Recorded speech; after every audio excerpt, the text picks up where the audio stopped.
Welcome to Align and Embrace, where over 50 years of combined clinical experience meet a commitment to cultural humility and social change. Learn along with the Align and Embrace team as our guest clinician, Avni Panchal, answers questions, discusses her experience as a clinician, and shares valuable insight on culturally responsive service delivery. Welcome, Avni. Thank you for being here.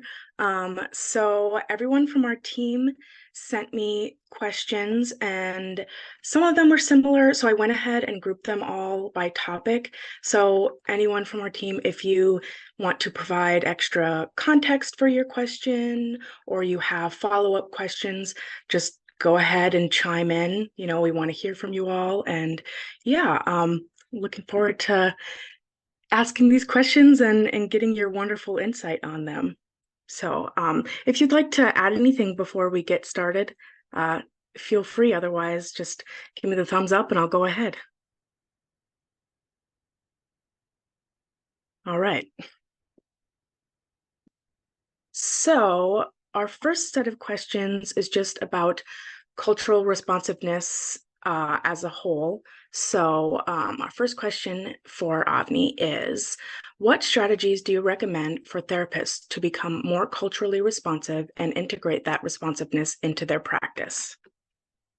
Morning, everybody. There's so many different strategies, and I tried. Thank you for having the question. So I had a little bit time. They're very, very thoughtful questions. So I just want to say that first. It shows the really work that you all want to do. So I really appreciate that. I think for me, when it comes to strategies for you as a therapist, and this is true for me as well. I started as a social worker, so my journey as a therapist has been a little unique of my own imposter and unlearning and realizing I can do this. But first is really to gain awareness for you as a therapist on what's your comfort level? What's your comfort level? Where's your discomfort? I think oftentimes what I've come to realize for myself and other people when we've had these conversations, there's a lot of discomfort even in talking about race or culture, even if we're surrounded by it all the time. And so for me, it's really, really important to have that self-awareness first on what's your comfort level? What's your willingness to talk about culture? Where are your areas where you kind of feel like you're getting stuck in those conversations? Are you more open to, like, if someone brought up culture or if someone brought up impact of culture or racial trauma, what's your comfort level there? Where would you feel like, oh, okay, this is not for me? And once you have that understanding, then I would really say, get really clear on the knowledge that you need, because we all have gaps in our knowledge. So I'm a huge proponent of cultural humility and looking at the principles of cultural humility. We're not going to be experts in anybody's culture, let alone our own.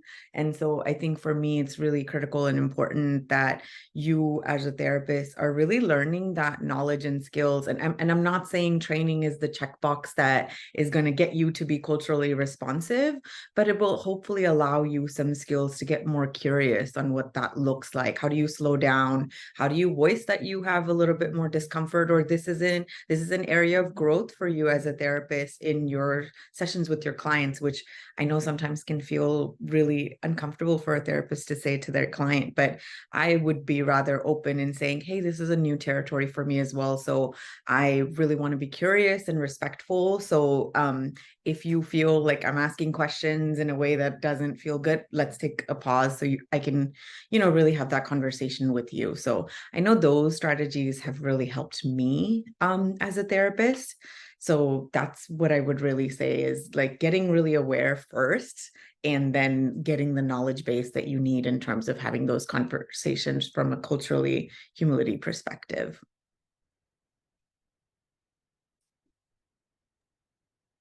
Wonderful. Thank you so much. Does anybody have anything to add to that? Or any follow-up questions? I had one. Go ahead. And I was just thinking about what you're saying, which is, I love the way you framed all of that. And one thing that I have been working hard to do, and especially coming from this last experience is, when you think about being culturally responsive, to what level can you be informed without like making these assumptions? And then also, how do we come into a space and show up in a curious spirit, and also not allow our curiosity to be a drain on the individuals that we're serving that are coming from a different cultural background than us. So I was just curious to know if you had any insight on, I mean, I've been learning about it, but I would love to hear like your perspective on that part, because I know there's like a fine line that we may sometimes teeter with being curious versus being like a strain or a drain on somebody because we want to know, and then asking all of these questions may actually not be helpful because, it's like, I'm having to explain this again. And, so I was just curious to know what your thoughts were on that. I love that question because I do agree with you. There is a fine line, and I'm curious about you versus there's a fine line. I absolutely agree with you. I've experienced it on my side, and I've also seen clients experience it for them. So for me, it really comes back to, how am I linking it back to the client and their impact and what is happening for them? So if I'm curious about, let's say, they had an experience where they felt that they were discriminated against. First, I really need to believe them in that experience rather than like questioning or getting curious about like, were you sure? Because that's really not where I want to be. But let's say that's the situation that's happening for me. I'm really wanting to know, okay, what was happening for you? What was the impact on that? How was that received for you? What was happening for you in your body? It's almost like a combination of curiosity with trauma informed, because to me, that's trauma and it's having impact on you. So I'm really curious on what happened for you in that moment, and what's going on today with what's happened to you. So for me, curiosity, when I really talk about curiosity, especially in a therapeutic setting, I'm really looking at it as a marriage of trauma-informed care and curiosity, because that's the core of trauma-informed care. So I'm not just asking questions because I want to know about your culture and because I'm curious. Listen, we're in 2023. We can absolutely find all the information that we need. But for me, it really is, how does that show up for you? What is that impact for you in your life? Because therapy for me is you getting PhD in who you are and learning what decisions you make, why you make those decisions. So I want to get you to know you better. That's really my core. So that's what I would say. I also love this question. That is such a brilliant question. And I think what I was thinking about, Avni, when you were talking also is, the way that we see the power dynamic in the therapeutic practice, with the therapist having the power, all the knowledge, all the things, sets up this dynamic where one might not say, I'm tired of answering all your questions, or you just going down a path that I don't really want to go down. And so a part of being trauma informed as well is setting those agreements up initially. Like I will say, even as a child welfare worker, where I also started, Avni, I will say to parents all the time, sometimes I can come off really nosy. I gather a lot of information and I ask a lot of questions, and I ask all families a lot of questions. And so sometimes that can land real prickly. So please let me know what I'm going down in a direction that you do not want to answer, or if the questions become too overwhelming and you just need to pause and stop. So giving them permission to correct you, to stop you, to pause you, to bring their voice into the conversation around if the question just didn't land well, I feel like also it empowers them to use their voice and choice so that they have space and agency in those circumstances. Thank you for saying that. For me, that's like when we have our consultation, we're setting that up ahead of time. Because for me, it's a given. Like before I'm even asking a question of curiosity, I'm asking permission. Are you open for me to explore this a little bit more with you? So absolutely. I'm sorry, I was going to add to, I think those things that you all are bringing up, it's so important, because I do believe a lot of times we get into the field and we start practicing, and for us it's innate, right? But like when we're talking to people who may not have a high level of experience and, walking in these spaces of, unfamiliar territory, and, really saying, how do we set that tone? How do we level set? And, try to break down that power differential the best as we can, knowing that it exists. I was just having this conversation. It's like people want to answer from us because they're coming to therapy because we are the experts, when in actuality, we know they are the experts in their lives. We just bring different resources, and we can be a catalyst to support them in, expanding that expertise. So I love what you were saying too, Avni, about like helping people really understand who are they connecting with themselves, because that is really where the rubber meets the road. Because even within the cultures, that we all exist, there's variation. So I think that's the other part, that we come informed, but then like you were saying, bringing it back to that particular individual, and like, hey, I've heard this, curiously, how does that land for you, or what comes up for you, or how, what about this resonates for you? Because I want to make sure I understand, your perspective. So thank you.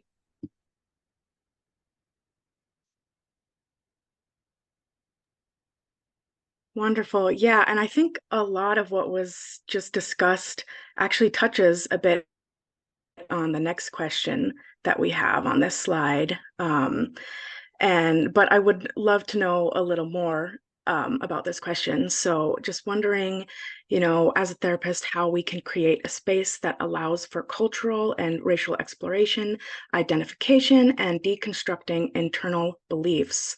And that was one, the internal beliefs is something that I was specifically curious about. Just wondering what therapy modalities, strategies you use for that, and especially how you start that conversation. If you notice, those internal beliefs, you talked about in your video on your website, like deconstructing racial trauma. Just wondering how you begin that conversation. Yeah, I love that question. So for me, it starts from the very beginning before you've even met me. It's on my website, as you said. It's, available for you to see even on my profile before you even see me. So I'm trying to lay the foundation to, Dr. Alexander's point on these things that are like innate to me. I'm trying to break them down. And it's from the very beginning for me. It's on my website. It's on any of the profiles where I am, in any of the therapist directories that I'm part of.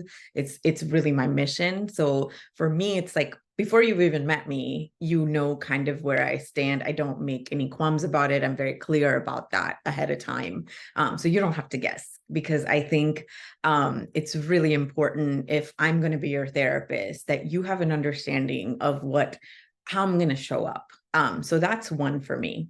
And then for me, because I don't take any clients on without doing a consultation, because I really want to make sure that they're a good fit for me and I'm a good fit for them. So I also am very vocal in telling my clients and giving them permission, even though I don't feel like I need to give permission. But to Raquel's point, people sometimes don't realize that it's their service, so they really can say yes or no.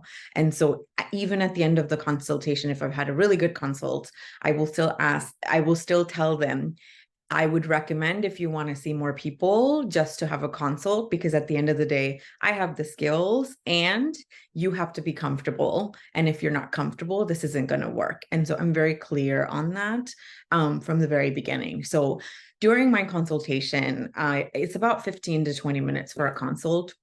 And I really ask individuals, what is it that they're coming to me for? And so kind of getting a sense of what is it that they're looking for. And then the latter half of my consult, I'll really have a conversation on how I show up. So I break down my therapy process, what it looks like. So my first session is an intake with individuals to get that background information from them, ask more questions. And then from there, I'm very heavy on mindfulness. I really believe in mindfulness-based strategies.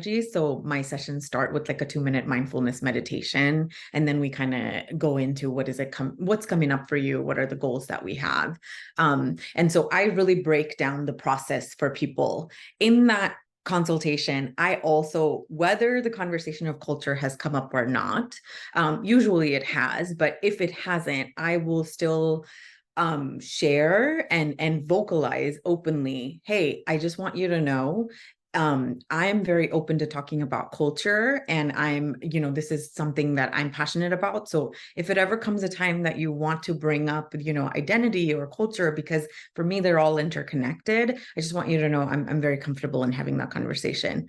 I also talk about trauma and abuse or neglect because of my experience as being something that I'm open to talk about, because I have a glimpse of what you're telling me from that 15 minutes, but I know it's usually deeper. So for me as a therapist, because of that power dynamic that Raquel was bringing up, it's really important as therapists for us to voice that ahead of time without waiting for the client to say, hey, this is something I really want to work on. Hey, I want to deconstruct my limiting beliefs or internal beliefs, because they might not have language for that. And this is not undermining or saying that my clients are not educated or understanding of that. But I know for me, there's been a lot of unlearning just for me as an individual being in this profession and unlearning some of the things. Like when I started my career at 23, I didn't really know burnout. I didn't really know self-care as a term, because as a woman of color and as an immigrant to this country, I didn't really understand what self-care was. So for me, I don't come with that assumption. And it's very important that I bring up things even before my clients feel like they have to.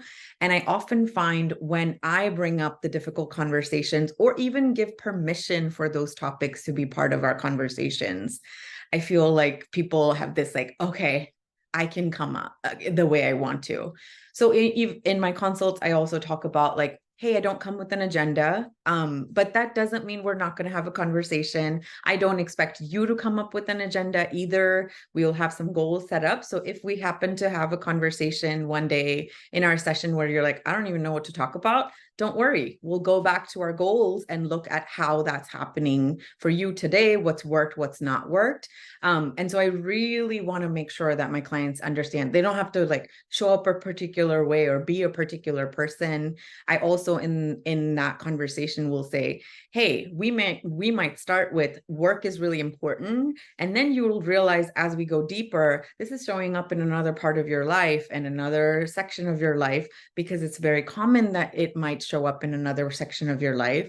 So for me, it's really important for you to know I'll pivot in the middle of the session if we're talking about work, but really it's connected to you and your sibling or your partner or your parents. It's fine for us to pivot. So it's almost, to Raquel's point, really giving these like established group agreements ahead of time, and then having a collaborative process to make those group agreements work for my clients as well. Because it's not just here's what I'm coming with. Well, how does this work for you? How does this work for you? So I know that doesn't directly answer your question, but I kind of just wanted to set up the process for how I do my work as a therapist, because I think that really helps me set up that foundation and base. So my first session with clients really is an intake, and I go through family history, social support, culture, education, work history. I get a really well-rounded background. And even at the end of the session, in that session, and actually before we even go to any questions, because they'll give me some information in write-up and I'll ask some follow-up questions. I will tell them, share as much as you feel comfortable, because I don't want to assume that you want to share everything right away in the beginning, just because you're here in therapy. So that is even important for me to bring up. And then at the end of the session, when I've asked these questions around background and they've been comfortable enough to share, I will let them know, hey, we just had this session. We got a lot of information. At the end of this, you may feel a little uncomfortable that I have so much information on you. So I just want you to know, if you feel that way after our session, this is normal because you gave me so much information. I hope you can bring your brain back to understanding that because I have background information about your life so far, and obviously it's not a full picture, but it'll give me some understanding so I don't have to ask you again. And hopefully you're able to, bring your brain back to there, even with the discomfort that's coming up. And that is important for me to name, because many clients, this might be their first time coming to therapy. They might have their own assumptions of what therapy looks like or doesn't look like, how it's going to help, not help. And so for me, it's really important to even name, you're going to be really uncomfortable that you shared some really personal information with me, even if you wanted to do that. So for me as a therapist, it's important for us to realize how it's going to feel for our clients in their seats. And so I have a coach of my own. And so no, it's not therapeutic. Like, she doesn't call herself a therapist, but she very much has therapy practices in our sessions. So for me, it was very important to be on the other side as a client, so that I could understand what may be happening for my clients when I'm on the other side. And so those are the reasons why I'm very particular in sharing certain things and normalizing them, because I know that went through my head, even though this is my profession and my degree and I've studied this and I've like professionally been working here. I still had my own discomfort around sharing things, because to my friends, I'm very open book, but to people who don't know me, I'm actually pretty private as a person. And so I have my own hesitancy in sharing my life. So that was really important to me to name. I also talk about, hey, it's okay if we don't want to talk about feelings from the very beginning. I'm a therapist and I don't really like talking about feelings either. And I know that's really the work where we're going to go. So sometimes it normalizes for clients to just be able to have parameters where they can show up the way they want to show up. To the point of internal beliefs or deconstructing them, or racial trauma, those are really, really big concepts. And so I don't come about it from that's racial trauma. I come about it from, what's your experience been like? How has that impacted you? What would you say if you were to name that for yourself? What was that for you? What what were the positives or negatives about that experience? How has that grown you? What are some barriers that have come up? And then I'll bring in the language of racial trauma and internal beliefs, because sometimes that's not the language that we may have. So for me, it's really important in digging deeper on, I'm worried about, how I'm going to be perceived at work. Well, let's talk about what that is, because maybe at the core of it, it might be perfectionism that's really impacting you. And then now I can bring in, hey, this is also a white supremacist characteristic that we all have been practicing, but I'm not going to start there in the beginning. So for me, it really is important to kind of see, how's it showing up today? How far back has that gone for you? And how has that shown up? The other thing that I'll just like to add, and I'm sure this is going to come up in another question, we often as human beings build coping skills because we're trying to protect ourselves. So for me, it's really important to name that for my clients, because when we're doing this work in therapy, we have a lot of awareness that comes up, which means there's sometimes going to be this blame and shame coming up of, why didn't I do this sooner? Why didn't I change sooner? Well, you didn't know that in back then, or you may not have had language for that, or maybe you really did it out of protection in the beginning, and now you're realizing that that is a barrier, but you didn't see the cost earlier because you were really focused on survival. Now you're, thriving. So I just have to name that as well, because sometimes those internal beliefs started out of protection, and now there might be a cost to that. And so now you're understanding, this internal belief actually doesn't serve me. But in the beginning, you may have built that belief because you were trying to protect and survive. So I really have to name that for myself and many people that experience that.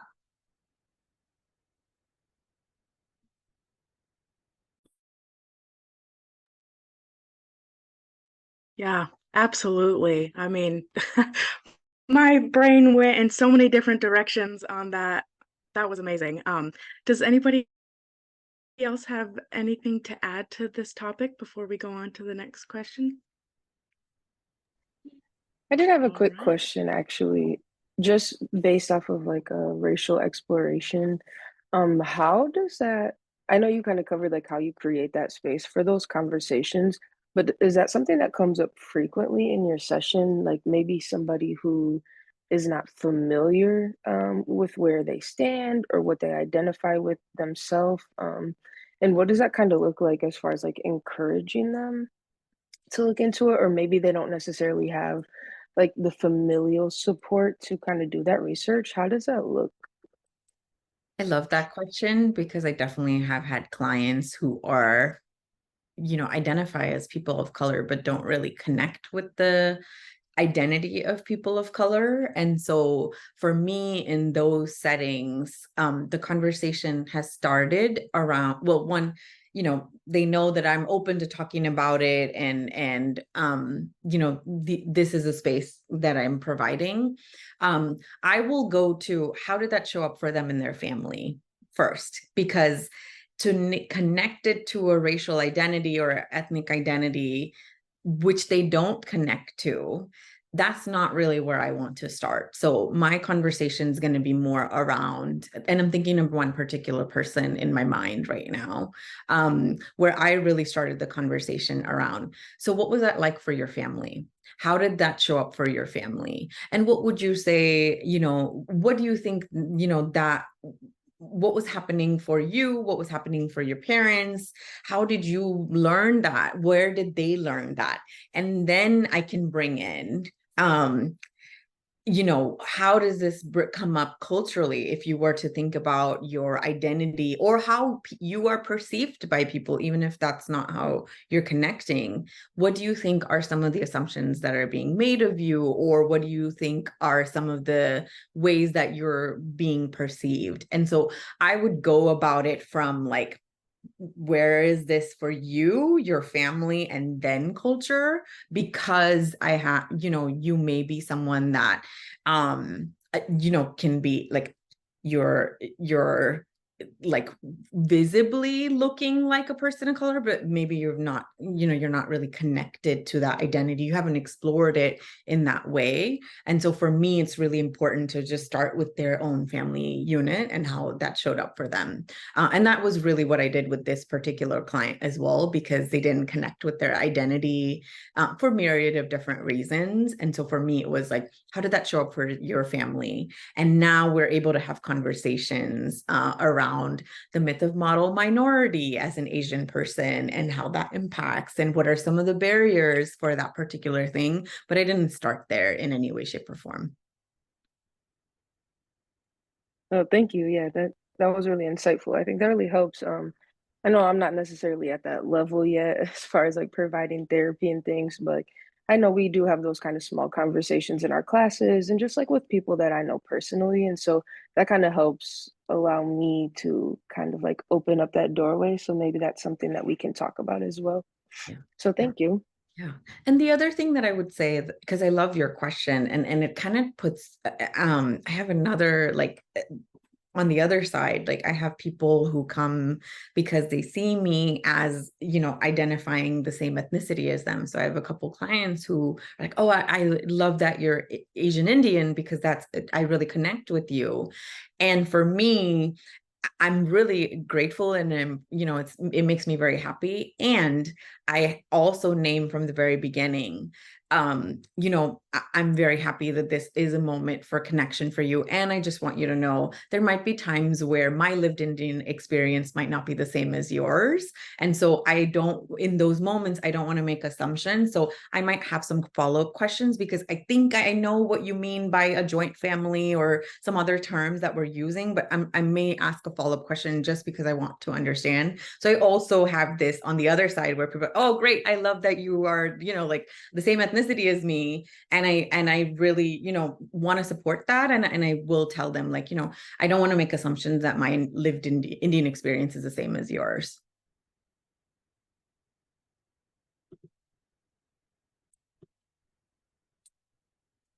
I was just gonna add, I think that's so important. Especially because often we'll think, hey, if we identify with something that is aligned with what someone else identifies, then we get it. But one thing that has shown true and tried is we can never assume. Never assume. And also recognizing that there will be different experiences. And I'm very fortunate to have connections with people who identify the same as I and also have different experiences because my skin tone is different, and being able to lean into those conversations specifically, Raquel and I have conversations of not all the time, but we've had conversations, and being able to be open and being able to hear things from different lenses is so important.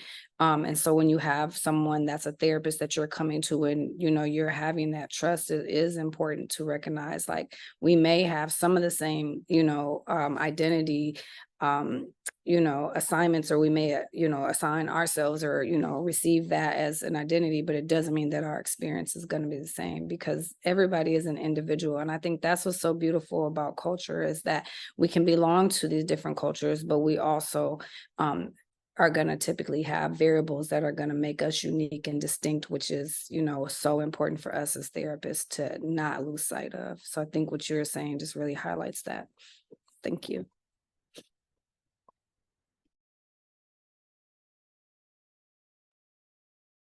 All right. Thank you, everyone. That was an amazing conversation. So I'm going to go to the next slide if everyone's ready. All right. So the next set of questions here is about addressing challenges in the therapeutic setting. And so I was wondering, how would you go about addressing a situation with a client in which they are being culturally insensitive to you as the therapist? And this is something I specifically wanted to ask. I often get a lot of intrusive and rude questions as a young disabled woman, and I think I've struggled to know in a professional setting where the line is, because it's not about you as the therapist, it's about, the client, but also it's like sometimes you don't want to be, you just leave that alone. So I'm just wondering how you would professionally address something like that. Yeah. So it's not directly happened to me, at least in my therapeutic setting, but as a social worker before that role, I definitely have had experiences in those situations where I've, been asked particular questions about my culture, in that way of like, I'm being curious, but I'm really more also like, it's becoming more about me than what I was coming here for. So I was thinking about situations in that setting, but it hasn't really happened in a therapeutic setting. I'm going to give you two examples because I definitely want to answer your question. So one situation that I was thinking about is a little bit indirect, but I remember one of my clients came in session. They were really upset that someone had made a comment about them being insensitive because of a comment that they had made culturally. And for me, it was really important to explore, one, give them space on what was the situation for them, and then allowing them to move to, how do you think the other person was feeling? What do you think their perspective was in that moment? And when we slowed down enough, this person was realizing, oh, I was making it more about myself. I was trying to fix the situation when I really didn't need to fix. I really should have, actively listened, because one of the themes for this particular client is they come with that martyr identity of like wanting to fix and be a person that's resolving things. So we were able to go deeper in that theme because we had already been working on that. So for me, if someone, even if it's not directly, I really want to explore, like, have you given some thought to the other perspective on how this might be impacting the other person? Because I think that's really important, because in the moment when I'm upset, I'm not really looking at how other people may be feeling, because I'm kind of in my tunnel vision.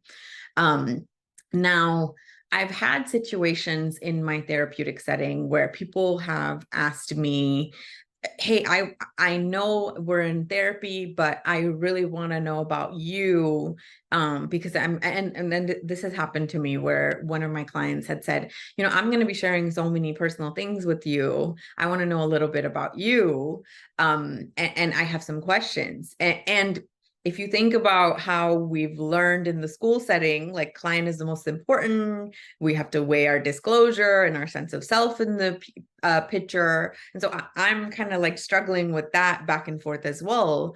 But what I remember what I had said to the person is, you know what, that's a fair point. Ask me your questions. If they seem too personal, I'll tell you. And I'll decide if I answer that. But I'm happy to answer whatever questions that come up. So for this person, it was really important to understand like my immigrant experience, how cultures impacted me. They didn't really want to know like, what my relationship status was, or, that would have been personal. And I would have said, I don't feel comfortable answering that. And I would have asked, what would be important, like what was the reasoning why that question is really important to them? Like, is it because they're looking at their relationship status? Like I would get curious around that without, because I don't really like when people say, oh, I'm uncomfortable, I can't answer this question, now we're moving on. So I would really explore like what was important about that relationship status, even if I'm not comfortable answering that. But for this person, it was really important to sort of get understanding on, do I understand culture? Do I understand how they would be impacted as an immigrant? And so I was asked questions on my cultural identity and my immigrant experience, and I was open to share that.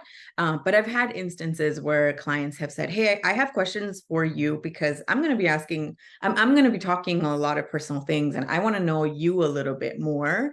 And so I've taken the approach of, ask me your questions, and if they get too personal, I'll tell you that they are getting too personal.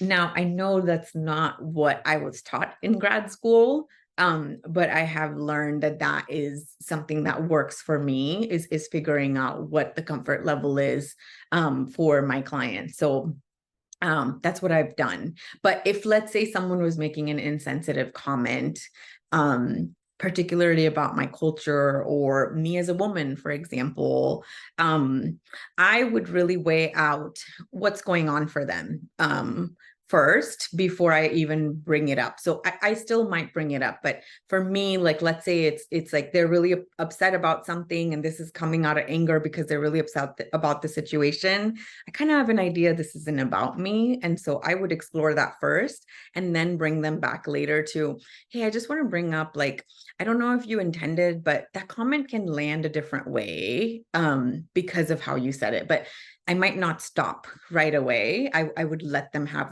the conversation and where they're taking. So I would weigh that out. And I know the classic answer for any therapist to say is it depends, but it really does depend on like what's happening in that situation. If you're finding, Shyla, that they really are, getting to just ask questions about you and your lived experience, and you're getting uncomfortable, then I would really ask you to take a pause, and ask them as well. Like, I'm curious, about like what can I know what the reasoning is behind your questions? Because just because someone's asking questions doesn't mean that you or the client has to answer them. So for me, it would be really important to slowing them down as well on, hey, what's the importance behind this? Like, what are you sort of hoping to get out of? Because it may really be that they're trying to connect, and this is the way they think they need to connect. And so that would be really where I want to explore. Or they're not understanding, and that's why they're becoming curious when really, like, so I would really get, I would slow down in those moments and really ask questions on, I'm happy to answer these questions, or before I answer these questions, can we take a pause? Because I'm just curious about, what's the reasoning behind this? Because I just want to understand where you're coming from. And I'm not being rude. I'm not, saying anything nasty, but I am allowing you also a moment to slow down and thinking about, yeah, what is the reasoning why I'm asking this? Because sometimes that is enough for people to be like, oh, okay, wait, hold on. That's not how I wanted it to show up. So then they'll course correct. But sometimes it might be, that will open up a conversation. So I would really pause. Yeah, I think that's great. And I think, yeah, for me, I automatically assume people are just curious, if they've not met someone like me before. But I do think that that's a good point, because a lot of times some people are asking things for a reason. So I think that's a good reminder to take that pause and figure out where people are coming from so you can move forward. So thank you. Does anybody else have anything to say on that topic? All right. So, the next question we have is, when working with multiple people at once who may have different cultural backgrounds, such as in group therapy or couples counseling, how would you go about addressing conflict or communication concerns / differences? And I did just want to say this was something I just graduated a few months ago, and it's something that we did talk about in some of my classes, and specifically for my working with groups class, is that, you're probably going to have to address issues of, cultural insensitivity among group members, but we didn't really get much into how we go about that. So just wondering if you have any insight on that. And I know, even with couples, there's always going to be differences in culture, pretty much no matter what. So I would just love to hear your insight on that. Yeah, I love that question. So for me, it starts with group agreements. So that's the foundation. So if it's a group setting, then I would take some time in, how do we need to show up? Like Raquel did today. Like, what is it that you need to show up today? Is there anything that you need out of me before we get started? And so that was a moment for a group agreement on if I needed anything to show up in the way that I wanted to show up. So for me, it's really critical and important that we have group agreements established ahead of time. And if this doesn't come up by the group, because maybe people will be like, oh, I want to make sure that we have breaks, or, I want to make sure that we end on time. I might also bring up like, so I want to take some moment on, let's say we have a disagreement in our group. How would we want to handle that? So if it hasn't come up in the group agreements, then I would, provide some opportunity and how as a group would we want to address that? Is it that we want to have a conversation with the person directly before it comes up in the group? Is it that someone's going to say, hey, this is an oops moment for me? And so I think it would be really critical if you're ever going to facilitate any group, whether it's a group of 2 or whether it's a group of 200, you have to have some established group agreements ahead of time. I know there's a document that we've used before around Vision Inc.'s communicating across multicultural guidelines. That's a really good document that sometimes can also be helpful as a structure if you needed to have some structure in the group agreements. But I would say that would be really critical. So when and if conflict arises in that group, me as a facilitator can help redirect to the group agreement that we agreed in the beginning. If the conflict still keeps continuing, then it may be where I have to take a moment to pause the group so that we can take a moment to really reflect before we're going to respond, so that people, because in that moment, I'm wanting all of us to sort of recognize what's going on for us before we respond. And so for me, it's really critical. If I've redirected and we're still having a conflict, then I'm going to want to take a more active role. But as a facilitator in a group, I really see myself more as a facilitator. I don't see myself as the active role where things are happening. Things are happening from the group place. I just happen to be the vehicle that's guiding that conversation. So I would only take an active role if the conflict is continuing to escalate. So I really want to name that.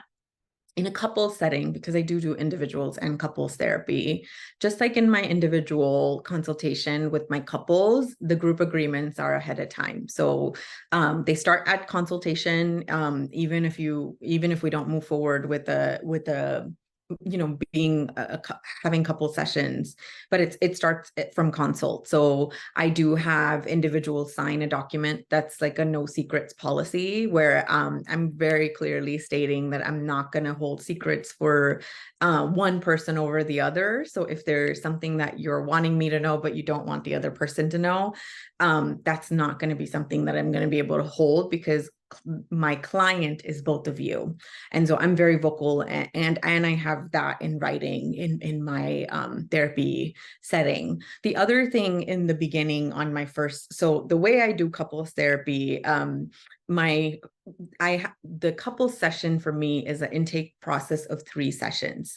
So the first session is together, getting to understand what are some pain points that they have, getting some perspective from both individuals. And then I will have 2 individual sessions. This is the only time I'll have individual sessions, unless really needed at a later time. And the individual sessions are really there to understand their background. So the same way I would have an intake in an individual setting, I would do it with couples. So, and then we kind of start the process of, these are the common goals that I found in both our individual sessions. So this seems to be the goals. Which ones would you like to start with? Like, what's the conversation we want to have? Is it communication or trust? Or, let's say something else came up. Maybe they both are like, no, let's start on communication. So that's how my couples therapy would start. But in that first session, when I'm getting a background from both of them, before I have the individual sessions, I'm also setting some guidelines for all of us in how we're going to show up in the sessions. So that there might be some group agreements where we're respecting that one person's talking, even if we have something to say, that I'm really gonna, give that person space. Or, there are certain things that we're open to having a conversation, but we want to do it respectfully. Well, what does that look like? So I would really, for any therapist that's going to do some couples counseling, to really establish that in the first session. But like I said, my intake process is couple session for the first time, and then 2 individuals, and then we kind of move forward and having couple sessions. So, and I explained that in my consultation, but I find that to be really helpful, because I do want to understand their perspective, because there are cultural differences, which is why I do the individual session in the beginning, to get really clear on their background. I'm going to say real quick, I know we're out of time, and I know I don't even know how many more questions we have, but I've seen Avni at work in large group dynamics with multiple incredibly diverse audiences. And one thing that I saw you do really well is when something landed away, and you can sense from the other participants that through their body language, or through that, somebody might go, that it's time for a pause, and it's time for not necessarily to take a super active role, but to slow the conversation down. And you had done something like, okay, that is a perspective, and it's landing on me away. And I'm just wondering, is anyone else in the space feeling that? And if we can unpack that a little bit. So I've also seen her do it beautifully with like a large group and small groups. So just wanted to give you, like, how would you do that? Like, she's done it really well in those spaces. Okay, Shyla.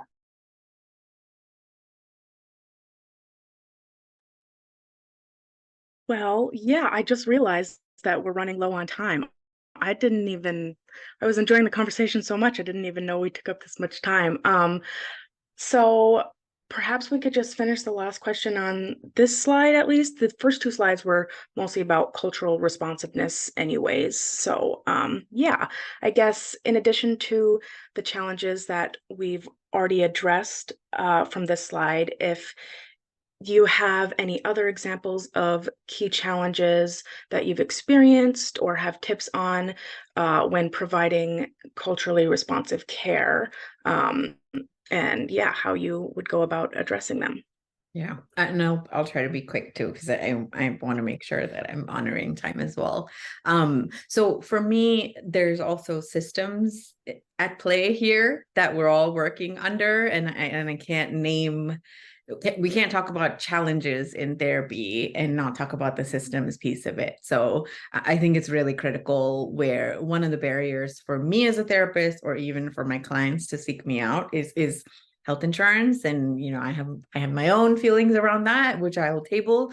But I really have to name that can be really limiting for people in terms of who they want to see versus what they can get from their health insurance. And I think that might be a systems barrier that is very active, where you might have many health insurance companies saying, we want to provide culturally responsive care, but then not really support it in terms of the dollar or the finance piece of it. So I think that's a major challenge just from a systems perspective. And I'd say, as a clinician, and this isn't in a negative way, but the burden really is on you as a clinician to get in a space of actively learning and growing, because private practice can be really, really isolating. Like, I can literally do my continuing educations every couple of years and check the box and keep renewing my license.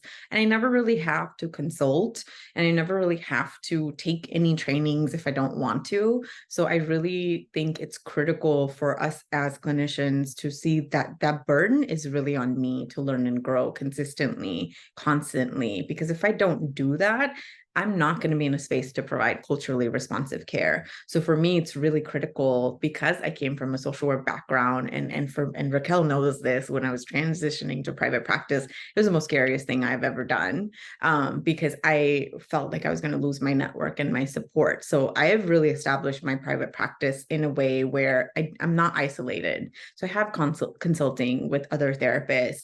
I also have many communities that I'm part of as a therapist professionally that really supports me in my learning and growing. I'm constantly taking trainings as well, just because I want to make sure that I'm learning and growing. And I'm like a nerd at heart, so I love learning. I know that may not be true for every single person, but for me, that's very, very critical. So I offer trainings, and I'm a private practice, and I teach at San Francisco State. So for me, even that teaching and training component, I still want to be able to do direct practice, because something, and this is my bias, where I really want to be able to say, hey, yesterday this happened to me, versus, oh, 10 years ago when I was in this profession doing direct practice. But that's something that's critical to me, that I still want to be connected to the ground.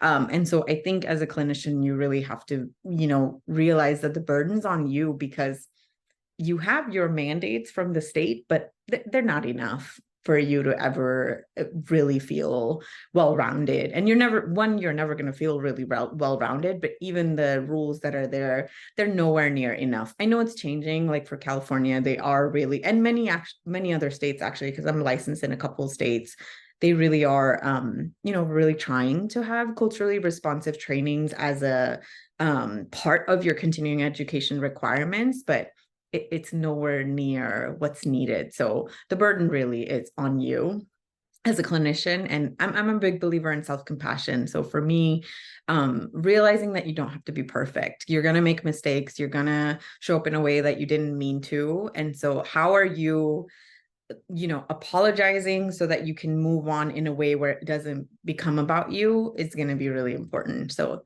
those would be the key challenges that might come up.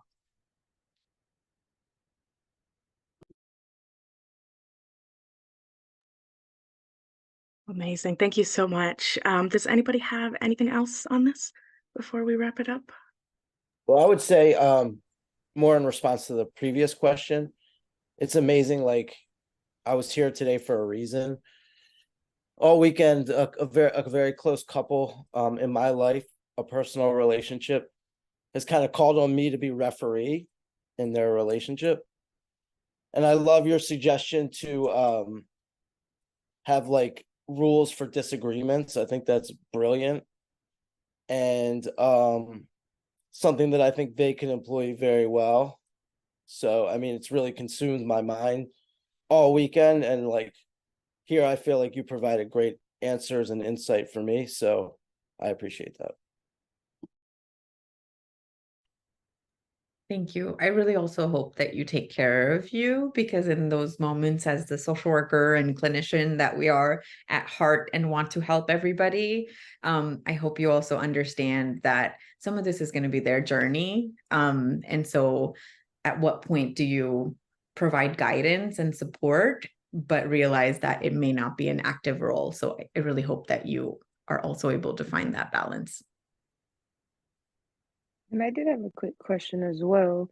Um, do you think that working like virtually or the virtual sessions with your clients has that ever like impacted specifically like speaking about racism or opening up about certain topics like exploration, kind of like what we talked about, or identity and things of that sort? I don't know why in my mind the virtual component sound like seems like a little bit of a barrier when it comes to specific conversations. So do you see that happen frequently or not so much? The quick answer is no, but Okay. I wholeheartedly connect with your like hesitancy. So before pandemic, like so many therapists, I was all in person. So I was seeing clients in person. I had a therapy office that I was sharing with another therapist. And then pandemic happened. So it sort of forced me to do virtual. And I'm old school. So I'm like, how the hell is this going to work? Like, I don't really Same. understand if this is going to work or not. So I was very, very hesitant. Hmm. And I was pleasantly surprised because it didn't really impact my engagement. Some of my clients I had from in person transitioning to virtual, but then I had quite a few clients that I started virtually and I have remained virtual. So it allowed me the flexibility to be completely virtual today. I think if you had asked me that in 2019, I would have been absolutely not. We cannot engage in a virtual setting, and that doesn't work, because I was really old school. But I have come to realize that it doesn't really, the modality isn't the issue. It's how we're showing up, what space we're Okay. creating, and what conversations are we open enough to having? Because I could have a really amazing session over the telephone, which sometimes has happened because of the technology, where my client were like, I thought I was going to be in a really nice internet setting and and now we don't have connection. So then I've literally had sometimes where we're on mute, we can see each other, but I'm on the telephone with them. Or sometimes it's like, you know what, this isn't working, let's just get on the phone. And I've had, really good sessions, even with telephone, which I'm still old school about fully going telephone. I know sometimes that's a modality that people can use too, but I really, it was humbling for me to realize that, okay, this can be done. So funny enough, I actually, not really funny, but like,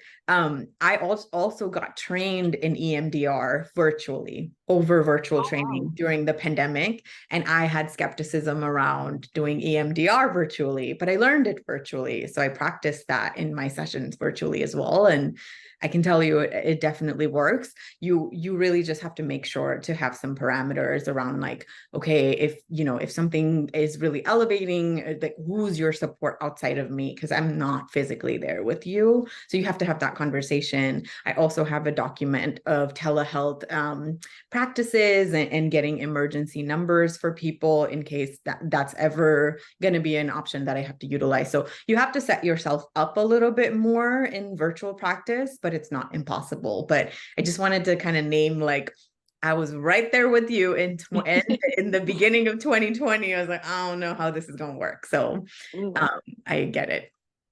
Thank you. I appreciate that. And thank you so much, Avni. Thank you for spending a little bit more time with us. I know you have a full day and a full practice, so thank you for that. Also, Australia, to your point, there are some additional amazing questions that we will have other providers come and share, and we will definitely invite Avni back. Thank you, thank you, thank you. This has been a phenomenal conversation. Thank you, everybody. I really appreciate having the time to talk to you, and hopefully this was insightful and helpful. And I'm, just please understand you're going to get where you need to get to. You're doing the best you can. This is just the beginning. Thank you for listening to this episode of Clinicians for Cultures from the Align and Embrace team. If you'd like to learn more about what steps you can take towards advancing your practice of cultural responsiveness, check out our website at alignandembrace.com and join our Clinicians for Cultures community. If you like our show, remember to subscribe and share with others who may benefit. Let's build solidarity among clinicians, because together we can revolutionize healthcare.